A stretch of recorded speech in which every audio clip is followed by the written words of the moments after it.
put your hands together for Marcie Carpenter!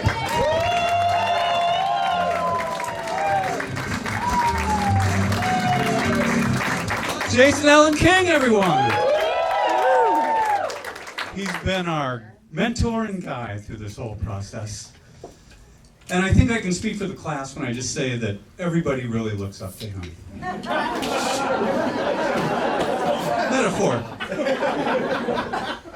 This whole thing has been more stressful than I thought it was going to be, though.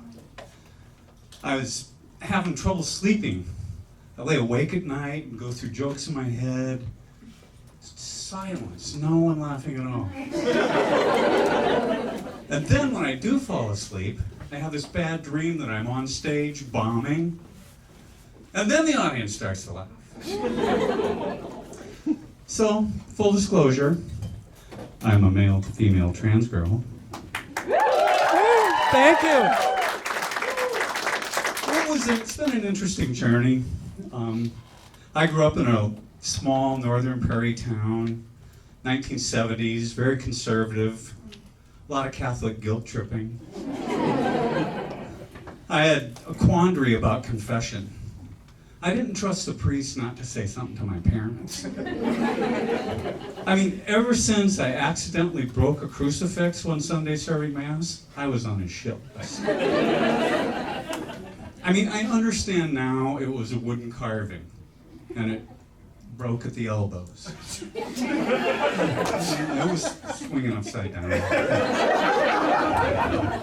But at the time, I was panicked. Jesus Christ, I broke Jesus Christ. My friends are going to call me Pontius Pilate. So I'd go to confession, sit down and examine my conscience.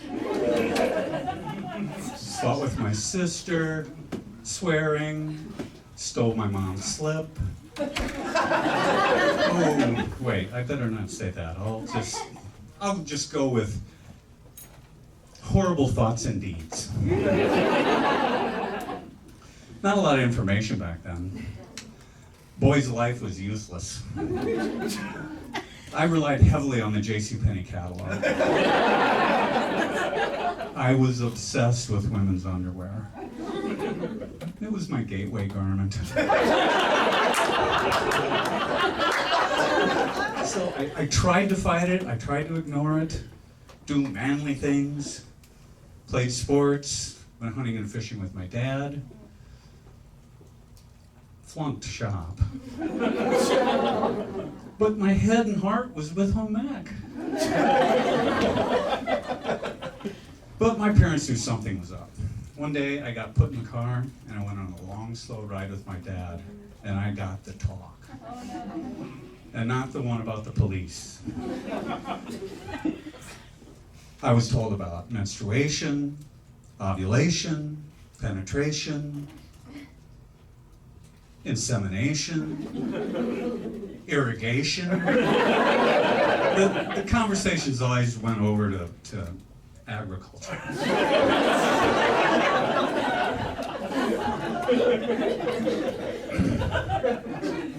But then he told me that there are men out there that want to have sex with other men. And they were called quids. He didn't say it like that, he was from Oklahoma. Oh, did you hear that? That's him rolling over in his grave. I am so banking on there not being a hell. So, I made a couple bad career choices. I worked for 6 months on a drilling rig as a roughneck. Probably the coldest, nastiest, hardest job there is, or one of them. And the supervisor was like, "God damn, you suck at this. What are you, some kind of queer?" And I said, "No, I'm some kind of quid." That was my last day. But finally I went through a period of self-acceptance, and I let my hair grow, and I started building a wardrobe. Skirts, dresses, tops, shoes, pants, jewelry, cosmetics. It's endless. And expensive. Going out at first is scary in public. But as I started moving through the world, I realized that nobody cares. They're all wrapped up in their own psychoses.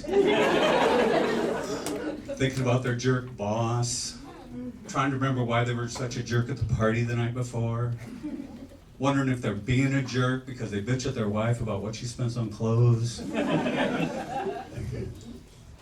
Young kids, they're good at picking out trans folks. Probably because they don't have all those jerky thoughts mucking up their brains. They're still in data acquisition mode. I was in Costco, and I looked, and this little kid's staring at me.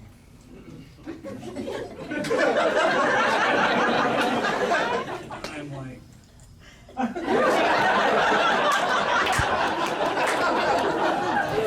Then his mom turns around. Don't stare at the lady. And I was thinking.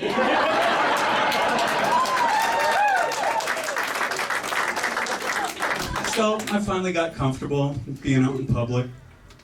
Started trying different outfits, different colors, different, looks. Tonight I'm going for the Australian's Nightmare.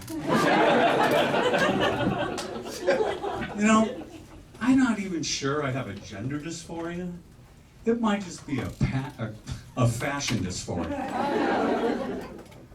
But most people I run into out in public are cool or unaware, which is even better. But once in a while you pick up a passive-aggressive vibe. I was in the Harris Teeter, nails painted, makeup, had the whole Margot Martindale thing going on. And the checkout lady asks, "What are your pronouns?" And I politely answered, "She, her, is yours, bitch?" So I've thought about it, and I decided I don't want to take hormones or get any surgeries. It's kind of like, what's the point now?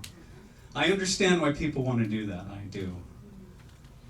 But I don't want to mess with my pleasure center. Besides, I like being queer. Thank you very much. You were wonderful. Thank you.